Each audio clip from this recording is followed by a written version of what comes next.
Little Red Riding Hood. Once upon a time there was a dear little girl who was loved by everyone who looked at her, but most of all by her grandmother, and there was nothing that she would not have given to the child.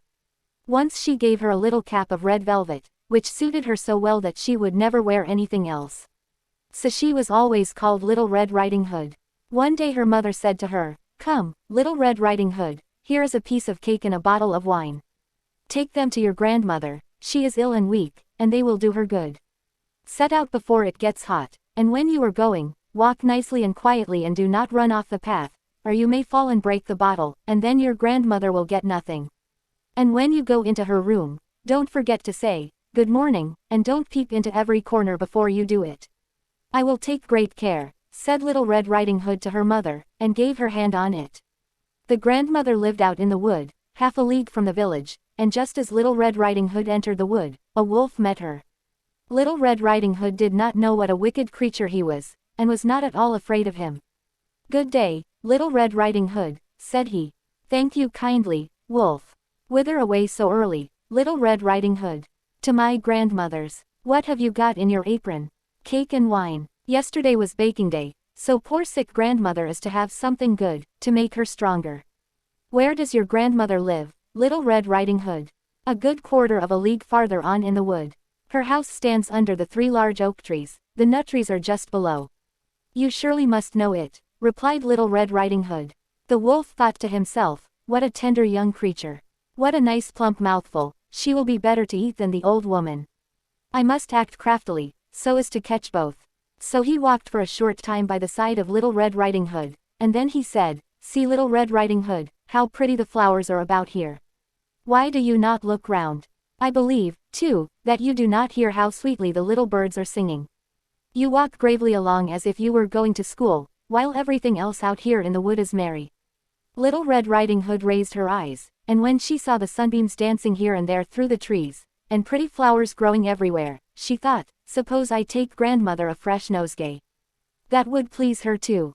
It is so early in the day that I shall still get there in good time." And so she ran from the path into the wood to look for flowers.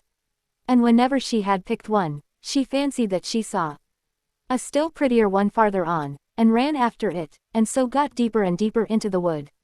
Meanwhile the wolf ran straight to the grandmother's house and knocked at the door.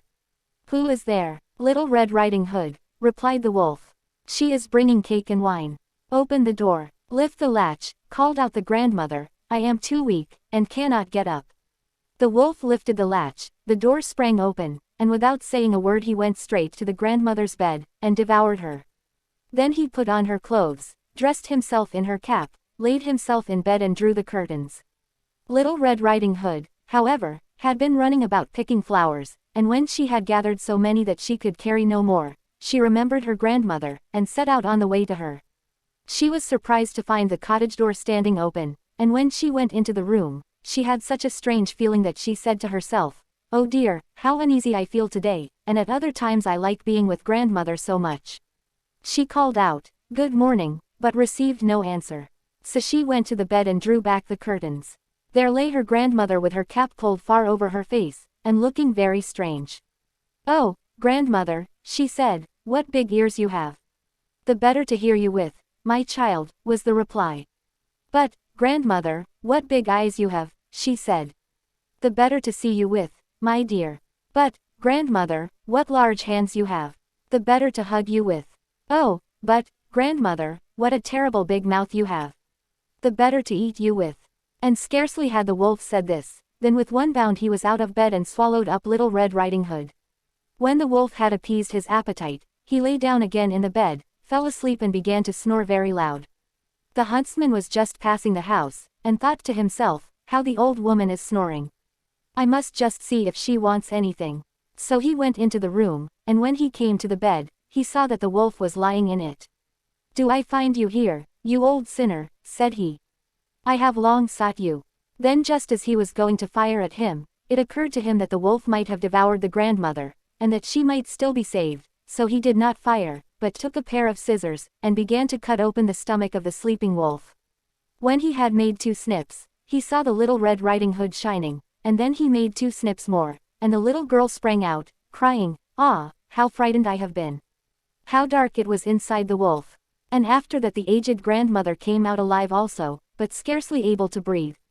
Little Red Riding Hood, however, quickly fetched great stones with which they filled the wolf's belly, and when he awoke, he wanted to run away, but the stones were so heavy that he collapsed at once, and fell dead. Then all three were delighted. The huntsman drew off the wolf's skin and went home with it. The grandmother ate the cake and drank the wine which Little Red Riding Hood had brought, and revived, but Little Red Riding Hood thought to herself, "As long as I live, I will never by myself leave the path, to run into the wood, when my mother has forbidden me to do so." It is also related that once when Little Red Riding Hood was again taking cakes to the old grandmother, another wolf spoke to her, and tried to entice her from the path. Little Red Riding Hood, however, was on her guard, and went straight forward on her way, and told her grandmother that she had met the wolf, and that he had said good morning to her, but with such a wicked look in his eyes, that if they had not been on the public road she was certain he would have eaten her up.